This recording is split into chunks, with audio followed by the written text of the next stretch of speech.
It's been 2 weeks since we've had a show, and men's soccer is still winless in conference play. We've got a lot of fall sports action to catch you up on. Hello, I'm Tegan Lamont. And I'm Dana Pecora. Fall sports are wrapping up, which means basketball is upon us, and we have a special guest to get us in the spirit. You're watching LaSalle TV's home for Explorer Athletics, SportsLine.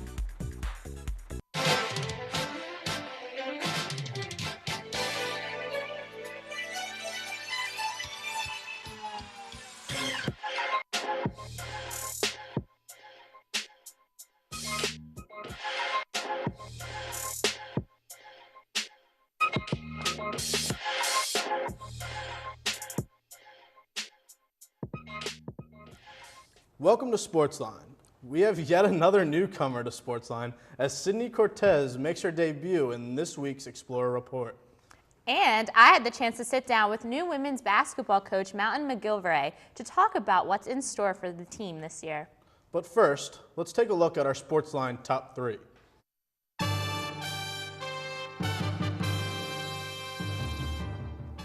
Number 1. Two volleyball players cemented their place in program history this past week. Senior libero Jensen Sherritts recorded 2,000 career digs against George Washington on October 19th. Sherritts is only the second player in program history to reach that milestone. The senior currently leads the A10 in digs with 462 and is on track to set a program record in single-season digs by the end of the season.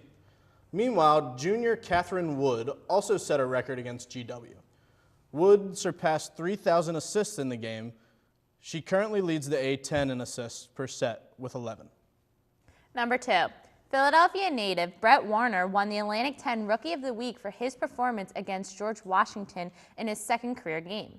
The freshman goalkeeper made 10 saves against GW to hold the Colonials' high-powered offense to only 1 goal for over 110 minutes of play. We will have more on the men's soccer team later in recaps. Number 3. Although spring sports are out of season, the baseball and softball teams are keeping themselves busy. The baseball team will have its Fall World Series this weekend. The series is a 3-game inter-squad, which puts half the team on Team Blue and the other half on Team Gold. Game 1 starts Friday afternoon at 3 p.m. The next morning, there will be an alumni game, which will immediately be followed by Game 2 at noon. Game 3 is set for Sunday morning at 11 a.m. The softball team will also be holding the Sluggersville Clinic on November 17th and 18th. The clinic is open for softball players ages 8 to 18 and will feature sessions in hitting, pitching, and fielding. But as fall sports start to wrap up, let's see how the team's fared in the last few weeks. The women's soccer team finished their 2018 season with 4 straight losses. On October 11th, the women were defeated by Dayton 2-1 in a game that went into overtime. Their luck did not improve as they fell to both Fordham and George Mason 1-0. The Explorers ended their season on Sunday, October 21st with a 4-2 loss to VCU. The Explorers finished with an 8-8-1 record after losing their last 4 games of the season. Freshman Cameron Cox scored both the Explorers' goals and recorded 4 total shots on net. She first scored off a header from senior Chloe Lewis to tie the game up at 1 apiece. 5 minutes later, VCU responded and held a 2-1 lead going into the second half. VCU then scored back-to-back goals to increase the Explorers' deficit to 3. Cox scored her second goal of the game on a pass from Madison Bauer, but it would not be enough to come away with the win. The men's soccer team took on Davidson at home as they continued to search for their first A10 win. Steven Silvestro has your recap. On Saturday, October 10th, the LaSalle men's soccer team hosted A10 rival Davidson. Both teams had opportunities early on, but failed to convert on them. After a handball in the box by Davidson, sophomore Soji Alatoye would open up the game in the 13th minute, burying a PK shot in the bottom left corner. The Wildcats wouldn't be scared away as their offense took over the game, forcing 3 key saves by senior Cameron Keys before halftime. Davidson would not back down as they kept up the pressure in the second half. In the 77th minute, sophomore Quinn Dudek scored the equalizer just beyond the outstretched arms of Keys. Despite Davidson's momentum, strong defense by the Explorer was able to force overtime. In overtime, neither team would take command, with the only shot coming in the 108th minute. The match would end in a 1-1 draw, extending the Explorers' winless streak to 11 games. For SportsLine, I'm Steven Silvestro. The team then struggled against Dayton on the road, where they were defeated 2-0. LaSalle was dramatically outperformed in the contest as they were outshot 17-10 by the Flyers en route to the loss. The scoring was all done in the first half as Dayton's Rock Taneski scored in the 31st minute and Daniel Dos Santos scored in the 42nd. The Explorers then traveled to the nation's capital to take on the George Washington Colonials. The Blue and Gold were again outmatched in this game, being outshot by 7 yet again, and fouled their opponents an undisciplined 21 times compared to GW's 10. At the end of the double overtime game, the Explorers were unable to grab their first conference win, but did steal a point with a 1-1 draw. LaSalle's goal came from Omari Cotterell, and the draw was secured by an outstanding 10 saves by freshman goalkeeper Brett Warner. The Explorers then ended non-conference play on a trip across the Delaware River against NJIT. 90 minutes was not enough for this game as the teams headed into overtime tied 1-1. Sophomore Soji Olatoye would earn the men their first win in 14 games with a goal in the 95th minute. The field hockey team put up a hard-fought battle against VCU as they lost to the Rams 2-1 in overtime. LaSalle put up an impressive performance as VCU entered the game with a 4-1 conference record, having beaten number 11 Old Dominion earlier this season. The Blue and Gold started out aggressively as they earned themselves 3 penalty corners in the first half. However, VCU tallied the first goal of the game in the 15th minute of play. The Explorers continued to fight, and in the minutes just before halftime, junior Chloe Luck put the ball in the cage and evened the game. The score remained neutral for the second half, forcing the teams into overtime play. Despite a stellar defensive performance, the Rams eventually scored the final goal of the game, giving them the overtime win. Looking to bounce back, the Explorers faced Davidson on Senior Day. Steven Silvestro has the coverage. Sunday, October 21st, the field hockey team hosted the Davidson Wildcats for Senior Day. The Explorers fell behind early, but junior Amanda Chapin put them on the board off a deflection from Mackenzie Karcher's shot. Fellow junior Taylor Hafer would put in another one before halftime to give LaSalle the 2-1 lead. In the second half, junior Chloe Lucky would show her skill and get another one past Davidson for the 3-1 lead. Goalkeeper sophomore Emmeline Sneary would keep the game in check, having 13 saves and allowing only one more goal in the game. LaSalle took this game 3-2. For SportsLine, I'm Steven Silvestro. The team then took on Rider University on Tuesday, earning another win on their home field. LaSalle took the quick lead as senior Mackenzie Karcher scored off of a penalty corner, marking her team high of 7 goals on the season. The score remained 1-0 until early in the second half when junior Lauren Leckleitner scored the game-winning goal to put the Blue and Gold up 2-0. Rider eventually cut the deficit down to a goal after scoring in the 51st minute with another opportunity to score and tie the game. The Rider offense was shut down by Megan Kita, and the Explorers took home the 2-1 victory. The volleyball team dropped a 3-1 decision to Duquesne back on October 12th. The Dukes edged the Explorers in kills, blocks, and assists. Looking to rebound, the women traveled to Dover to take on Delaware State in a non-conference matchup. The Explorers won the first 2 sets, but Delaware State went on a 6-3 run to take the third set. However, the Explorers won the last set 25-18 to take down the Hornets 3-1. The Explorers then returned home to face George Washington. Isaiah Clark has more. Friday night, volleyball competed against George Washington in A10 play. The Explorers got out to an early 8-3 lead, but the Colonials battled back and made the score 18-14. They would continue the momentum and won the set 25-18. In the second set, juniors Devin Cora and Catherine Edgerton led LaSalle's offense, pushing the score to 13-16. George Washington would try to rally late, but fell short as the Blue and Gold took the set 25-21. The third set was tightly contested, but senior Madison Cook would spark a 5-0 run as the Explorers won the set 25-19. The fourth and final set went back and forth until it was 23-all. Kills from Cook and Jennifer Edwards would seal the win for LaSalle 25-23. Both Jensen Sherritts and Catherine Wood would hit milestones as senior Sherritts would surpass 2,000 career digs and junior Wood surpassed 3,000 career assists. The win brings LaSalle's record to 13-9 overall and 5-3 in conference. For SportsLine, I'm Isaiah Clark. The Explorers remained home, where they made quick work of George Mason. The Blue and Gold dominated the Patriots and won in 3 straight sets. They were especially successful in the second set, which they won by a 25-8 margin. Devin Cora led the team in kills with 11. Madison Kutch was right behind her with 10 as the Explorers captured their 3rd straight win.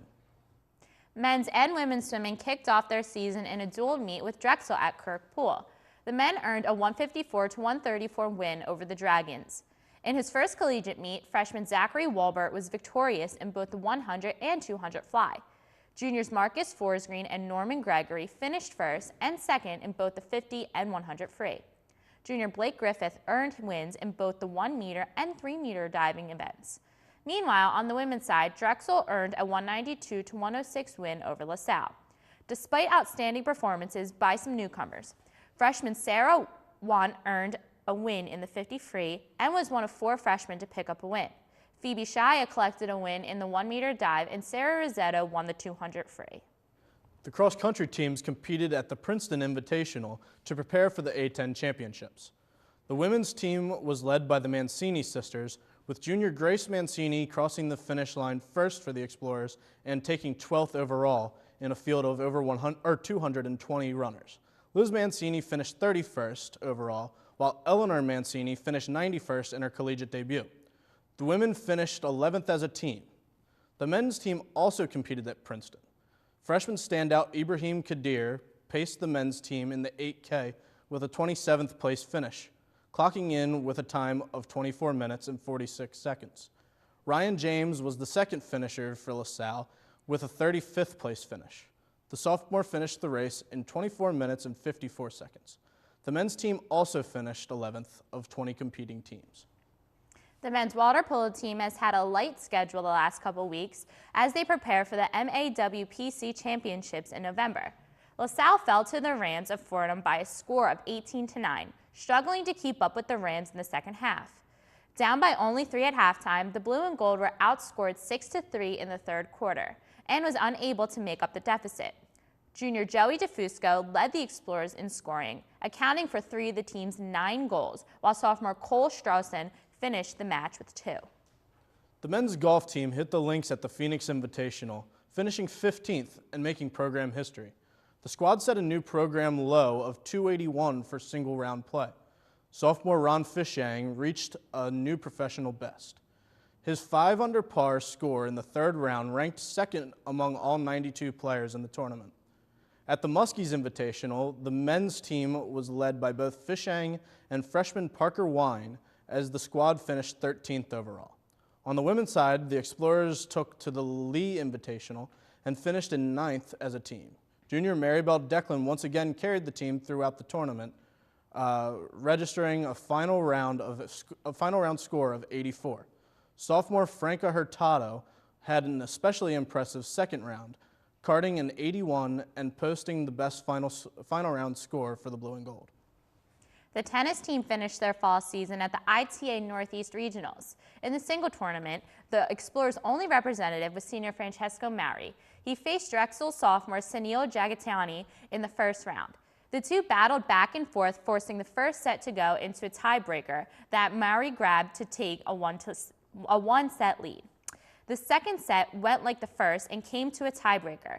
This time, Mauri fell, evening up the match. In the third and final set, Mauri fell behind, losing the set and ultimately the match. Men's and women's rowing both competed in the Navy Regatta on October 13th. In the Open 4 events, the men would row their boat to an 18th place finish out of 31 boats with a time of 14 minutes 22 seconds. In the Open 8 events, the men would finish in the bottom 4 with a time of 13 minutes 38 seconds. On the women's side, the Explorers finished with 20th of 26 boats with a time of 15 minutes and 1 second. Well, that's all we have for recaps, but coming up, I got to sit down with basketball coach Mountain McGilvray, so stay tuned.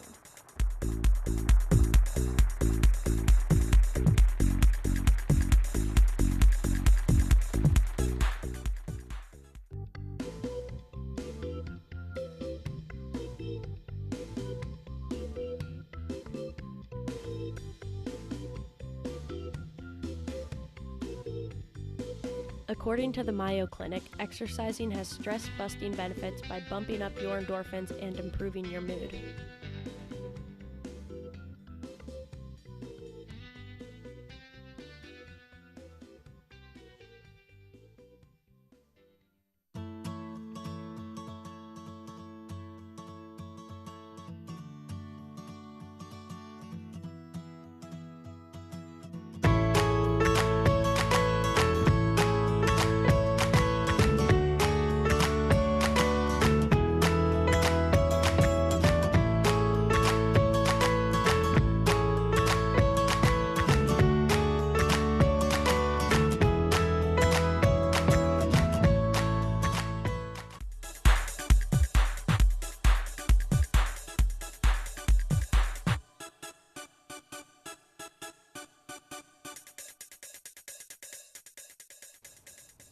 Welcome back. I had the opportunity to sit down with Coach Mountain McGilvray of the women's basketball team to chat about the upcoming season. Take a look. Hello and welcome to this week's edition of On the Sidelines. Today I am here with Coach Mountain McGilvray of the women's basketball team. Hello, Coach. Hey, how are you? Good. Thank you so much for joining us. Pleasure to be here. So the first thing I want to ask is you've been away from Philly. You are formerly from Philly, but you've been away for almost 11 years, you said? Yeah. How is it to be back? So exciting. Both my wife and I are from the area. Both have pretty large families. And it was, we were 3.5 hours away, so you didn't get to, have everybody over. So being back in town, I coached in Philadelphia at Archbishop Carroll for 15 years. Okay. So most of my former players are in the area, people I grew up with. So it's nice being back. Yeah, good. And so how has your transition into LaSalle specifically been? It's been wonderful. LaSalle is just such a great community, welcoming. Everybody, makes you feel like you belong the day you get there. And so it's really been great being here. It's, it's new being the head coach now. It's, had to find a house, move the family down. There was a lot of things going on in the beginning, but really it's been a really easy adjustment. A lot easier than I thought it was going to be. Good, yeah. So we're kind of LaSalle basketball as a whole is in this era of, new coaches and, building a new culture. So how has being a part of that been? It's been great. I think the environment at LaSalle is going to lead to success on the basketball court. The young ladies that I've inherited really care about one another, and that's a great first step to being successful. If you care about the person next to you, you got a chance to do great things. So I'm excited to have that opportunity to coach them. And speaking of your players, you have a roster of primarily underclassmen. They're all pretty young. So Yes. How do you plan on working with players that are so young? You teach them the values of sacrificing for each other, of working extremely hard every day, of focusing on the task at hand instead of getting lost in what's next, what's now. And when you build those habits, good things happen. So we're not worrying about what we're going to be like in January, what we're going to be like in February. We're just worrying about getting better today, and they're really committing to that. And in my experience, that's what pays dividends in the long run. Yeah. And do you have anyone specifically that you expect to kind of lead this team, step up as that leader? I think we voted for captains, so we have a couple young ladies who are going to be the captains of the team. We have Jaren Reese and Kate Hill, who is waiting to find out if she's going to be able to play this year. She's a transfer. Okay. And Shalina Miller. So the three of them were voted captains. They are really challenging themselves every day so that they can challenge their teammates. We're seeing great things from our sophomore point guard, Deja King. She's been just playing with an intensity level that's been, it's really what I've been asking of everybody, and she's kind of setting the bar for the team. And so that's gonna, they've got somebody to kind of match every day, and that's gonna be really helpful. So I expect a lot of different people to step up and lead throughout the season. Okay, cool. So obviously you're coming in as a new coach. There was a certain type of culture that was here before you. And how are you planning to kind of make this team your own? What kind of culture are you planning to set forth for your team now? We're kind of I've already alluded to, we're trying to create an identity that it's not an individualistic thing, that we're gonna do it together. We have an offensive and defensive system that we're putting in place that is predicated on everybody playing their role and sharing the ball. And we're not the kind of team that's going to go to one scorer over and over again. But we're going to attack what the defense gives us. Everyone's going to be prepared. So I have some kids on the team who, in the past, didn't feel comfortable shooting the ball at all, and they're being asked to shoot every time they're open now. So those things are kind of changing, and because of that system, we are going to attract players who want to be team first, who don't want it to be about them. They want it to be about us. And which is always so important. It is, and that's really, I think, how good things are achieved. And ultimately, in that kind of system, some players are going to stand out because they're really good. But when you stand out because you're what the coach is making the focus, everyone else kind of resents that a little bit. So we're trying to avoid that and really create a true team environment. Cool, yeah, definitely. So I know you kind of touched on this. You're not really thinking about today. You're thinking about going forward and in the next couple months. But do you have any specific goals for this season?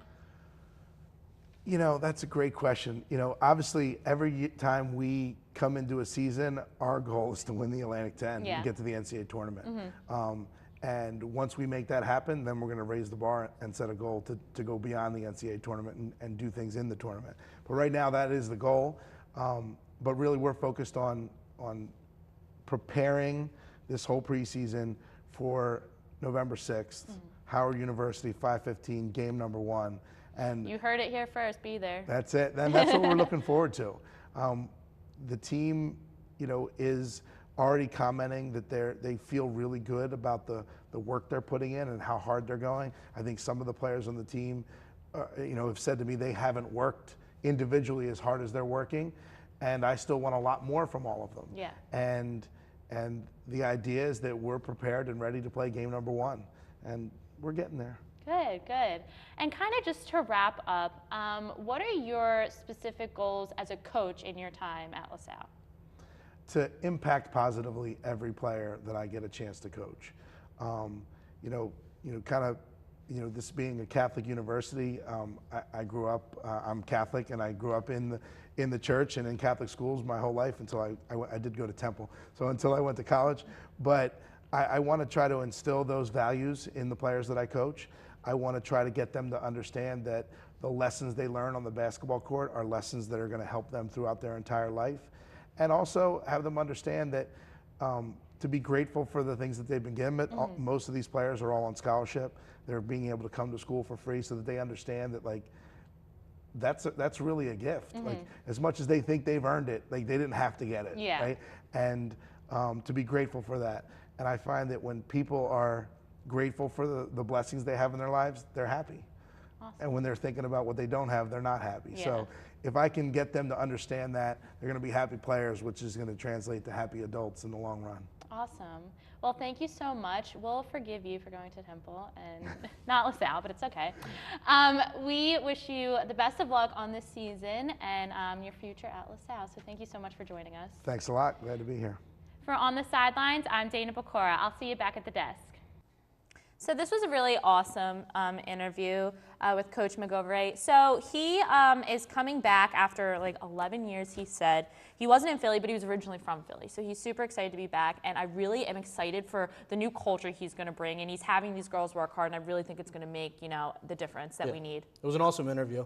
But we're going to take a quick break. But when we come back, Sydney Cortez will be making her SportsLine debut for this week's Explorer Report.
There's plenty of LaSalle sports action this upcoming week, so let us welcome Sydney Cortez for this week's Explorer Report. Thanks, Dana. For this week's Explorers Report, our women's volleyball team stays at home to play A10 rival Fordham on Friday, October 26th at 7 p.m. The Explorers are currently on a 3-game winning streak, with 2 of them being A10 wins.